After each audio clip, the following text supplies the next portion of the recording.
Diri sa boardwalk. Mo na siya ang boardwalk diri sa Albor. Pero nagubaan ang boardwalk.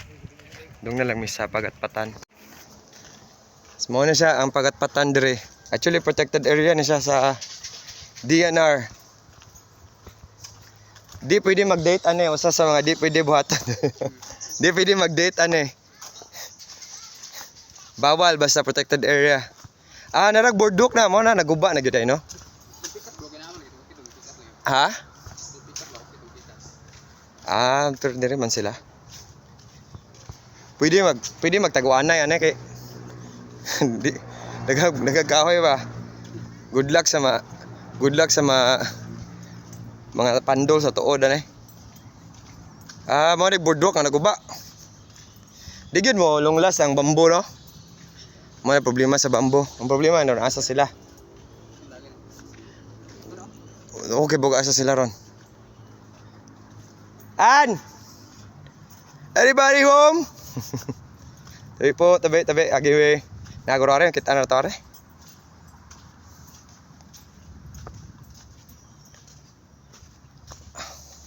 Asa man? Adto pikas no? Oh, shoot. Mabawa na are sa may beach, sa may beach na. Huwag di man yung moyo, ganan ba? Kaya nga magtuod na eh. Asa? Are? Ano lagi?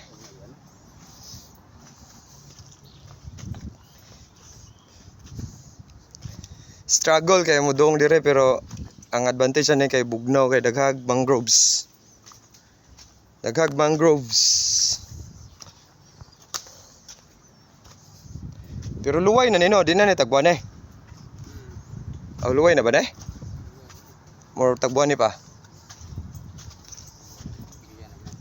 Ha? Tag-as kayo mga mangroves eh. Daray kuan da. Human pathway. Traces of kuan. Kanang agianan sa mga tao. So, mo ni siya. Napadeg payag oh. Napa ang payag. Akong gisusi, akong giduaw. Abi ko og naguba na. Kansa dugay pang mga adlaw. Sumara gini siya guys. Sa kuan siya sa Luway side. Sa namo na ang Tagbuani River. Mga siya ang bukana sa Suba sa Tagbuani. Dito sa pikas nga side adto namo na ang Santa Fe Beach. There is ang Luway side. Hi boss. Ano sila nga? Pwede naman eh tabukon laom na Suba bisag ano, bisag mabaw. Bisag hunas. Ha? Okay man sa liguan na niyo. Ayun ang paggabi kay basig masaag mo, mabot mo og kuan pamilakan. Saag. Wa man lagi si touch vlog lagi. Aw naman dai.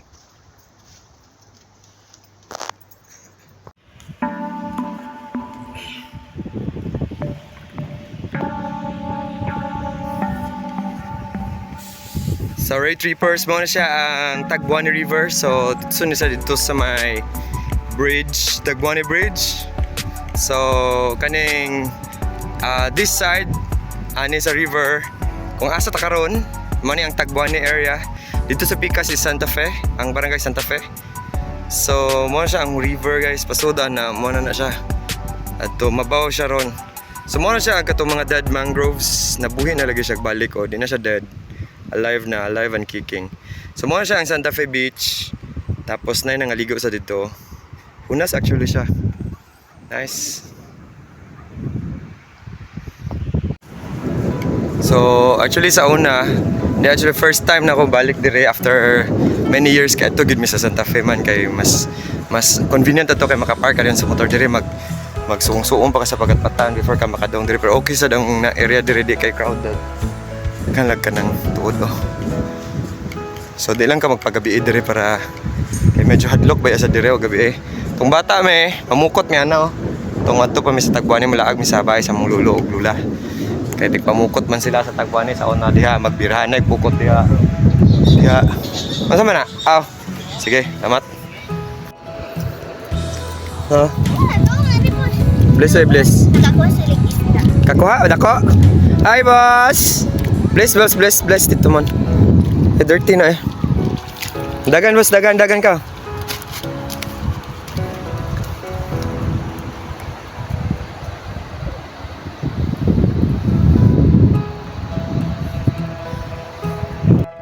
Yes, hello, Ray Troopers. Welcome to Bohol Island. So this is one of the reasons why Bohol Island is considered the first UNESCO Geopark in the Philippines. We've got rich biodiversity. So this is actually a DNR protected area. So there are lots of prohibited things to do here. Bawal mag-date dire. Pwede na gid maligo. It's a public area, public beach here in Albuquerque. Actually at the back is, right at my back is the Tagbuani River. Muna siya Bukana, the mouth of the rivers, the mouth of Tagbuani River. So I was born in Tagbuani, our relatives are from Tagbuani, our roots is from Tagbuani as well. So muna dito ang padong ang river oh. Then, next to the river is the Santa Fe Beach. So muna siya, dire. So careful lang gud mo, especially og taob, unya sug pa jud, bawod kayo kay naay kantilado ang dagat dire, naay mo kalituglawom. Kantilado means naay murag mabaw siya unya kalituglawom. So mo na og kanang di ka kabantay nga hunas pa siya tapos pataob, delikado kayo ang dagat.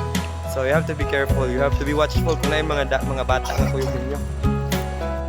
Boss. Dali boss. Tara boss. Hi, Ina, welcome to my vlog boss. Ina, ino ba?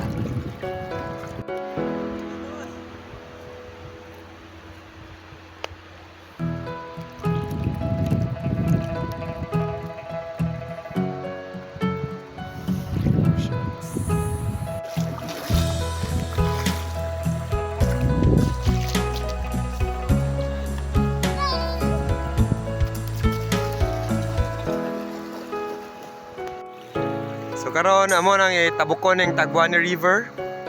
Pero guys, kuan mga professional dapat matabok ani kay kuan low tide bitaw.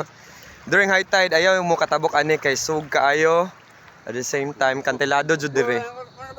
Unsa ngano ako man. Sumo na siya ang Tagbuani River oh. Pwede ka mamasol dire. Pero ayaw lang jud katabok dire kung taob kay laom jud ni siya. Karon is the lowest of the tides gid karon. Ako may pagunito na ako gigunitan. Palutawar ko na, buoyancy. Archimedes principle guys, buoyancy. Eureka moment. Pag-discover ni Archimedes sa buoyancy is nagkuan-kuan lang siya, ligo-ligo lang siya sa bathtub niya. Pero during high tide, ayaw dun mo pagtabok-tabok dire guys kay kantilado dire at the same time sug siya. Cause I will cross the Jordan River, Lord, cause I know I'm with you. Sunset guys, sunset at Santa Fe. Ha?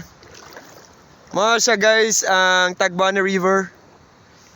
Ang dead mangroves guys, isugod na siya kabuhi. Nabuhi na siya. Wala siya namatay.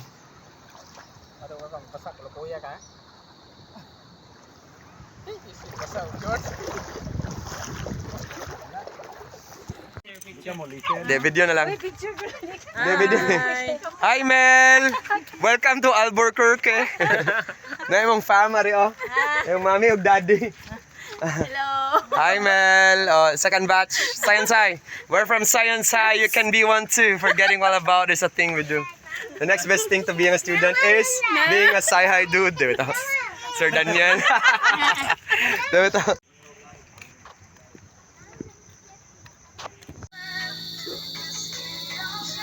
Na-proof ba nga gamitin ta?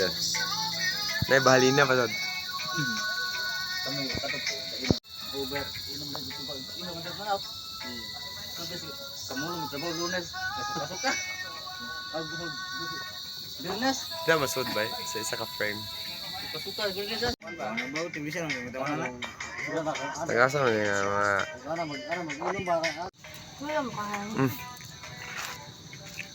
Kalmar ha? Eh, gusto na tog no? Kaya ko po parang fish naman. Sana all. Ano?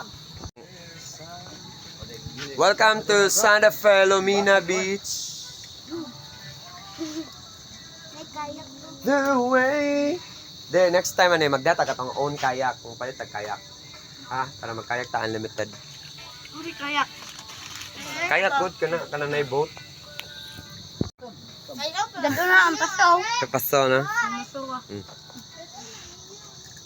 Kayak ka, boss? Mag-bring ka kayak ha next time.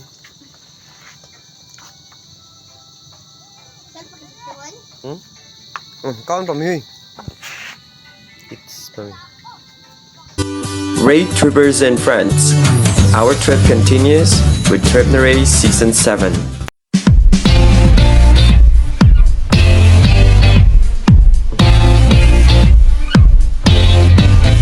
Like, share, and subscribe.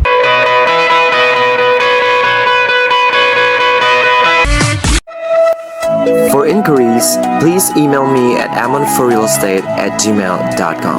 Please also subscribe to my YouTube channel Cebu Bohol Homes and visit my webpage at www.amonforrealestate.blogspot.com.